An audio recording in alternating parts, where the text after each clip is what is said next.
Well, welcome to the channel, Aerosmith.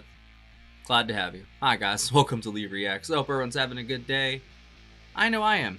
And yes, this is actually my first Aerosmith song on the channel. I definitely know their hits from the radio. I know a few songs. But I definitely don't know anything from their 70s stuff, I don't think. We're going to be listening to a track called Nobody's Fault. It's off of Rocks, which was released in May of 1976. It's on a lot of greatest 500 album lists and such. There's a couple singles. The other one that Miss Blondie, who was the requester, thank you for your support, Miss Blondie, she also said that we could do Last Child as well, but that was if this got picked for something else, but it didn't, so we're picking this for her Patreon request of the month. And yeah, I'm excited to check it out. Like I said, I know their hits. I know the cover they did, that was huge, but I don't know. I can't wait to hear their older stuff, because I know Dream On and such, the stuff that's on the radio, just like with what was the other band we just did? Not Blue Oyster Cult. Was it Steve Miller Band? Was it that?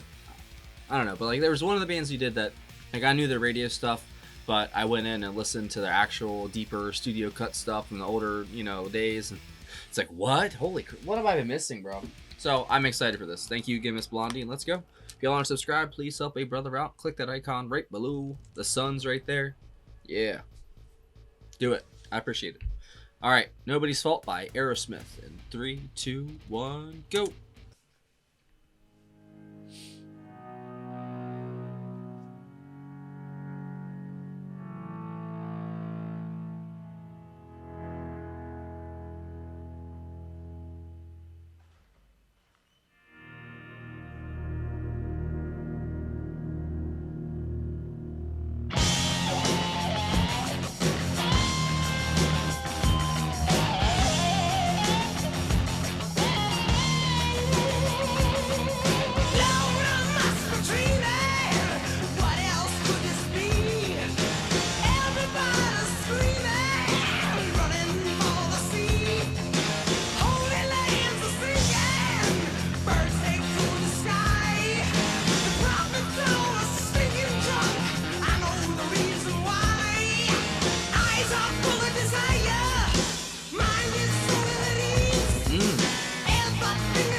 That riff is gnarly.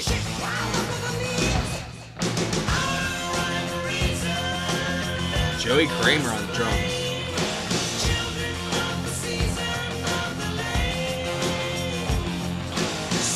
Brad Whitford killing it, bro. And Joe Perry.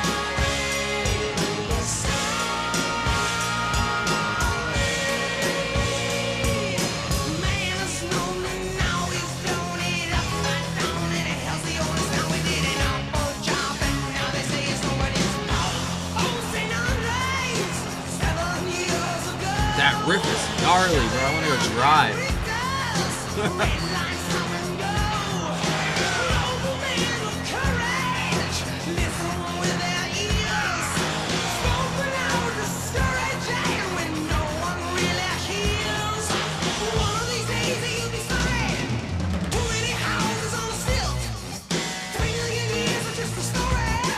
Oh.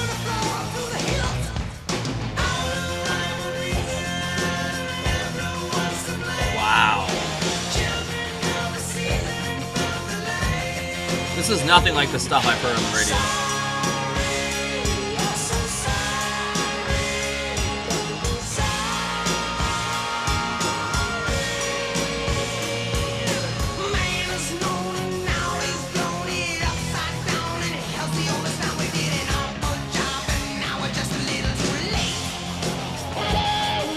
Steven Tyler, man, he's on point here.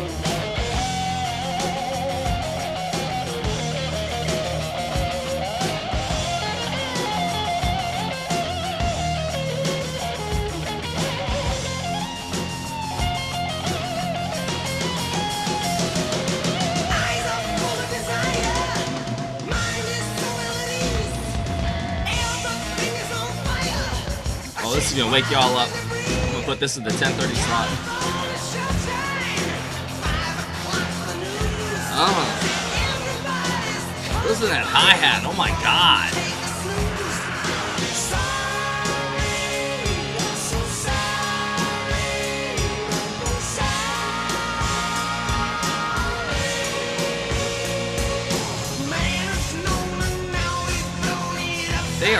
the place, man. So many different like passages and like little mini parts. It's crazy.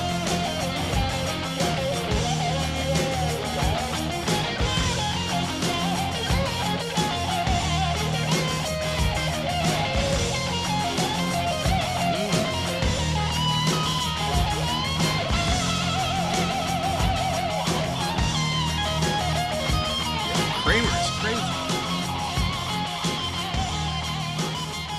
Oh my god.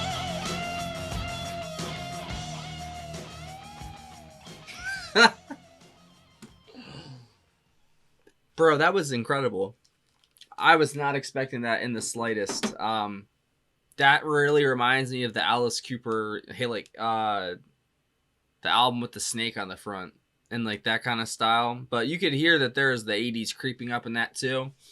The way that they just flowed from, like, one idea to the next in that song, I felt like it was, like, bursting with ideas. Like, you could have probably gotten 3 songs out of all of, like, the different, you know, parts that they had in that. Like, that was so good. It's like one section was one style, and then it switched to another. That was so, so good. Oh, my God.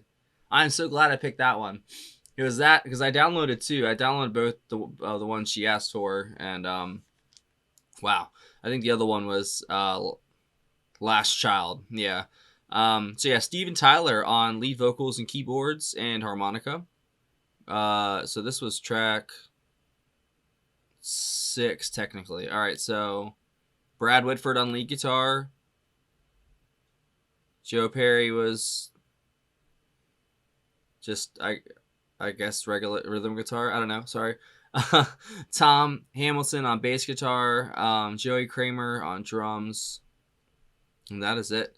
Oh my God. That guitar was so good. That riff, I mean, in the entire song, the guitar was just driving the song as well as a drummer. Kramer, oh my God. That hi-hat sounded so good. I like in his production, like the snare was way lower than the hi-hat and the cymbal and everything, and it sounded so good. He was killing that thing. Oh my God.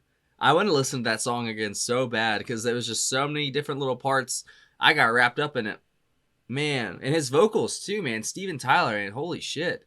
Like, I knew there's stuff from the radio, obviously, you know, like I knew a couple songs, but they never sound like this. It was way more toned down and I guess like more 80s sounding. But like I said, the 80s are definitely creeping up in that, but that was heavy. It was like actually had some really pretty parts too, you know? Like, wow.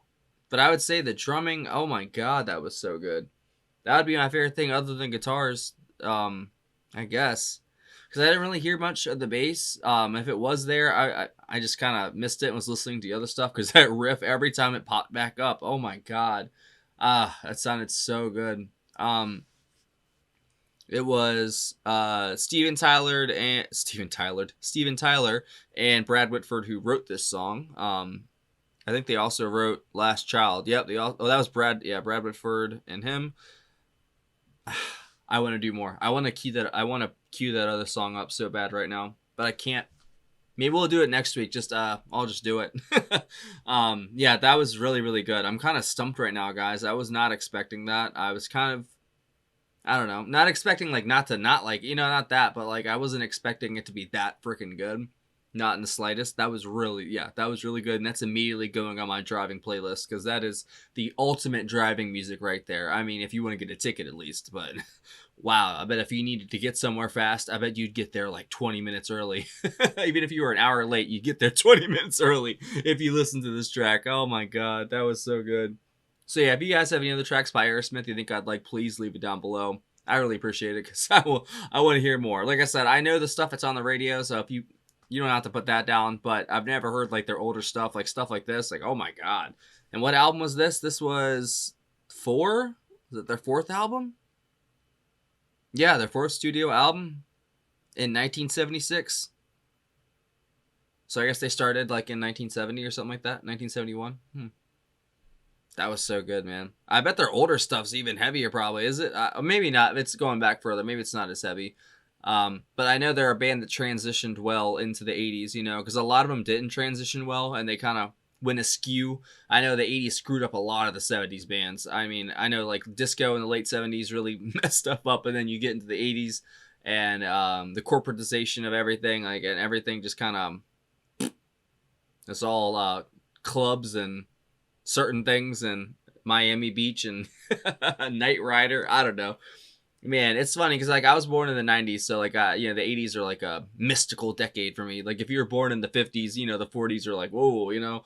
But I really like the 80s, and the music, it was still, some of it was still good, but you'd have to be youngish, I guess, maybe to enjoy it, or I don't know. But there definitely was like kind of like this kind of, you know, the punk rebellion almost sort of thing that happened in the 80s, and things got really grimy once you got to the 90s. But there's that sweet spot in the late 70s, or not late, the mid 70s, early 70s of just absolute wonder and just every genre, everywhere that I could see and hear, the ear could hear. Like it's just amazing. And there's enough music to last multiple lifetimes released in like 1 year or 2 years within, you know, 71, 72, you know.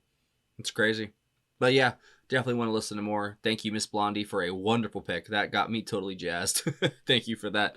So yeah, I think that's it. I definitely would say that the guitars by Brad were my favorite, and then the drums from Joey. Fantastic. Seriously, that was really good. Thanks for watching. Patreon right here. Oh, that's a picture of it. There's a link in the description. Join the $15 tier up. You get one free request a month. Join any of the tiers. You get access to all our block videos and full album reactions. There's a lot of them. We'd love to have you. Come hang out in the Discord. And there's also PayPal as well in the description if you want to send a tip or a request in that way. Thanks for watching. I don't know why I'm doing that. Stop. Stop doing it.